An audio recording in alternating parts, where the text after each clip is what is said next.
सह महाराष्ट्राचं नाव उंचावणाऱ्या खेळाडूंच्या पदरी निराशाच आलेली आहे अशी बातमी समोर येतेय। थेट नियुक्तीचा आदेश असतानाही शासन सेवेत रुजू न घेतल्यानं खेळाडू नाराज झालेले आहेत। खेळाडूंकडून शासनाला वारंवार पत्रव्यवहार केले जात आहेत, मात्र शासनाच्या क्रीडा विभागाकडून खेळाडूंचा प्रस्ताव धुळखात पडलाय। अर्जुन पुरस्कार आणि शिवछत्रपती पुरस्कार प्राप्त खेळाडू मुख्यमंत्र्यांना पदक सुवर्ण सुपूर्द करण्याच्या तयारीत आहे। शासनाकडून 7 वर्षे टाळाटाळ केली गेली। नव्या आदेशाची अंमलबजावणी झाल्यास काही खेळाडूंवर दुजाभाव होण्याचीही भावना व्यक्त होतीये। देशाची मान उंचावणाऱ्या खेळाडूंकडे शासनानं दुर्लक्ष केलंय। उपोषणाच्या तयारीत असलेल्या खेळाडूंनी आता शासन कधी दखल घेणार असा सवाल उपस्थित केलाय। तर देशासह महाराष्ट्राचं नाव उंचावणाऱ्या खेळाडूंच्या पदरी निराशा आलेली आहे। या खेळाडूंची आता शासन दखल कधी घेणार असा सवाल या खेळाडूंकडून विचारला जातोय।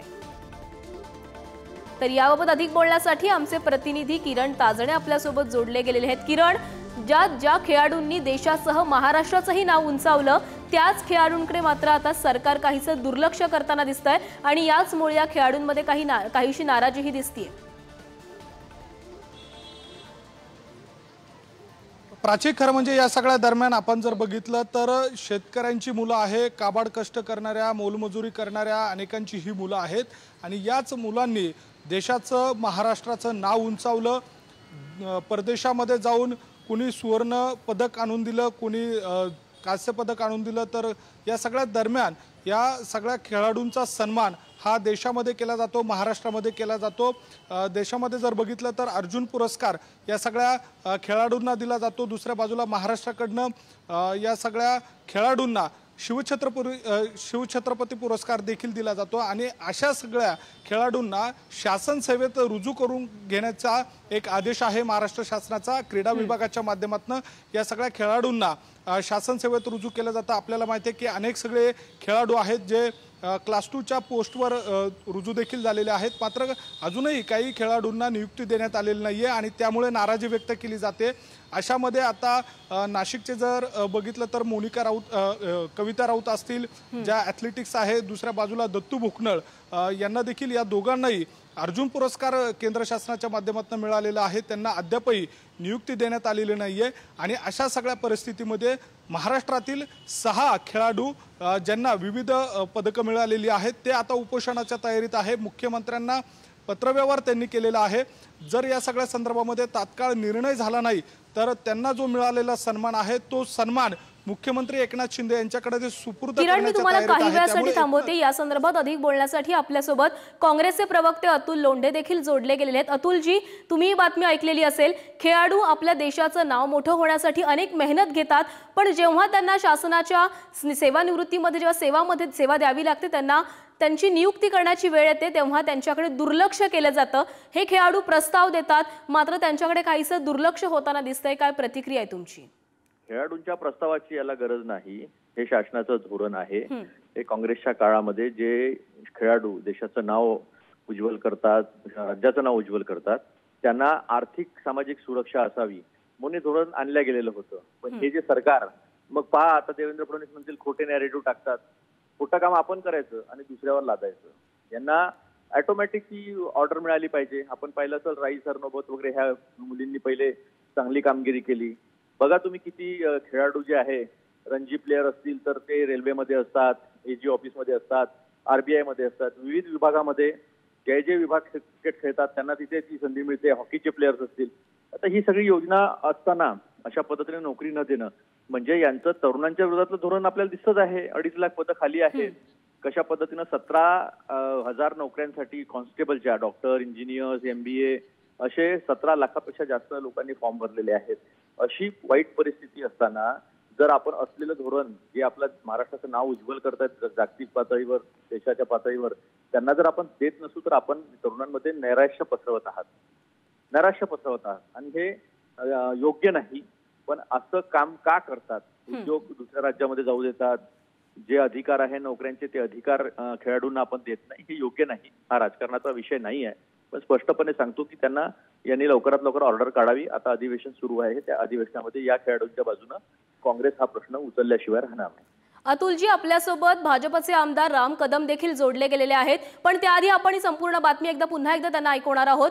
शासकीय सेवेत रुजू करण्यासाठी जे आपले महाराष्ट्रातील खेळाडू आहेत त्यांच्याकडे काहीसं दुर्लक्ष करताना दिसतंय। खेळाडूंकडून शासनाला वारंवार तसं पत्र दिलं जातंय, मात्र त्याकडे दुर्लक्ष होत असल्याचा आरोप या खेळाडूंनी केलेला आहे। राम कदमजी, तुम्ही बघताय खेळाडू असा आरोप करतायत की आम्ही वारंवार असं पत्र देतोय सरकारला की आमची शासकीय सेवेमध्ये आम्हाला रुजू करून घ्यावं, मात्र सरकार याकडे दुर्लक्ष करते असं त्यांचा आरोप आहे। काय तुमची प्रतिक्रिया आहे? अधिवेशन सुरू होत आहे आजपासून, हा मुद्दा तुम्ही आजच्या अधिवेशनामध्ये मांडणार का? नाही, या बाबतीमध्ये हे सर्व खेळाडू माननीय क्रीडा मंत्र्यांना भेटलेत का, माननीय मुख्यमंत्र्यांना भेटलेत का, त्यांच्या कानावर बाब घातली आहे का? जर समजा दिरंगाई होत असेल तर दिरंगाई करणारे कोण अधिकारी आहेत, त्या अधिकाऱ्यांच्या विरोधात त्यांनी तक्रार केली का, असे अनेक मुद्दे आहेत। तर त्याच्यामुळे जर एखादा खेळाडू शासकीय सेवेसाठी पात्र असेल, त्या निकषात बसत असेल आणि कोणत्या अधिकाऱ्यानं दिरंगाई केली असेल तर त्याच्यावर सरकार कारवाई करेल। आणि मूळ मुद्दा असा आहे की कोणतीही भूमिका मांडत असताना, म्हणजे मी आमदार आहे, मी स्वतः खेळाडूंच्या बाजूनी आहे, मी स्वतः हा मुद्दा सभागृहात मांडेन, पण सभागृहात मांडण्याची आवश्यकता पण नाही। या सरकारमध्ये आदरणीय देवेंद्रजी आहेत, आदरणीय मुख्यमंत्री एकनाथ शिंदे साहेब आहेत, अजितदादा आहेत, ही काम करणारी माणसं आहेत। यांना जर कळलं की बाबा हे असं आहे तर ताबडतोब काम करणारी माणसं आहेत, सर्वसामान्य माणसांना भेटणारी माणसं आहेत। तर त्याच्यामुळे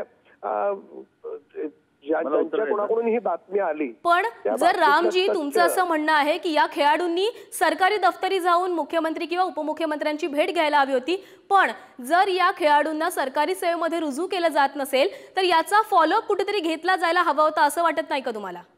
नाही, माझं असं म्हणणं नाही की त्यांनी जाऊन भेटायला पाहिजे। माझं म्हणणं असं की त्यांनी माझ्यासारख्या कोणत्या आमदाराच्या जरी कानावर घातलं तरी हे होणारं काम आहे ना।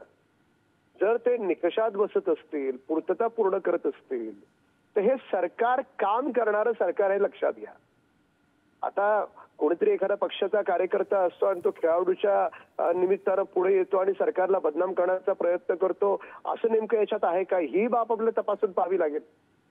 पण खेळाडूंच्या बाजूने मी स्वतः आहे, हे सरकार खेळाडूंच्या बाजूने आहे।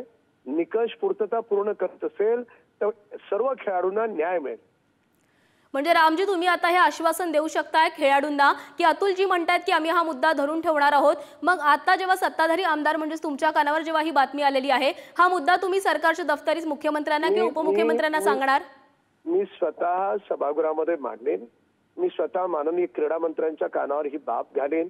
कोण खेळाडू असतील त्यांना मला भेटू देत, त्यांचे सगळे मुद्दे मी समजावून घेतो आणि त्यांना न्याय मिळेल आणि ते स्वतः पुढारी न्यूज चॅनलला फोन करून सांगतील की त्यांचं काम झालं।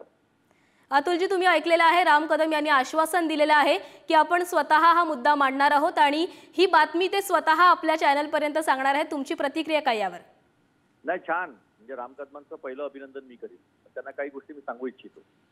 हा जो प्रस्ताव आहे, हा प्रस्ताव क्रीडा मंत्र्यांनी द्यायचा असतो, क्रीडा सचिवांनी तो GAD कडे पाठवायचा असतो, जनरल ऍडमिनिस्ट्रेशन डिपार्टमेंटकडे। गद्रे साहेब आहेत तिथे, त्यांच्याकडे हा प्रस्ताव गेला का? जर आम्हाला तुमच्याकडूनच माहिती होती ही बातमी, मग त्यांनी 7 वर्ष झाले ते वारंवार त्याचा पाठपुरावा करत आहेत। मग कोण आहे बाबा, मंत्री आहे का, सरकार लक्ष देत नाही आहे का, किंवा सेक्रेटरी सरकारच्या लक्षात आणून देत नाही आहेत का? या सगळ्या गोष्टी ज्या आहे त्याची माहिती घेतली पाहिजे। मी अपेक्षा करतो की राम कदम, ज्या लोकांनी 7 वर्ष हे अडवलं त्या लोकांवर पण कारवाई झाली पाहिजे, अशा पद्धतीची कारवाई राम कदम करतील। चांगली गोष्ट आहे, खेळाडूंसाठी सगळ्यांनी एकत्रपणे उभं राहायला पाहिजे। हा काय राजकारणाचा विषय नाही आहे, पण आपण जर सामाजिक आणि आर्थिक सुरक्षा त्यांना पुरवली नाही आणि मग नंतर दुसरीकडून बोंबा ठोकायच्या की आपल्या इथून खेळाडू निर्माण होत नाही, हे काही योग्य होणार नाही। सुसंगत तसं धोरण असलं पाहिजे। सरकार येतं, सरकार जातं, पण हे जे धोरणं आहेत हे धोरणं राहिले पाहिजे आणि ते कशा काटेकोर पद्धतीने कसे अंमलात येतील याचा प्रयत्न झाला पाहिजे। नक्कीच, खरं तर अतुलजी आणि रामजी, आपण अशी अपेक्षा करूयात, हा राजकारणाचा मुद्दा नाहीये, पण आपण अपेक्षा करूयात की या खेळाडूंना नक्की न्याय मिळेल। धन्यवाद तुम्ही दिलेल्या सविस्तर प्रतिक्रियेसाठी।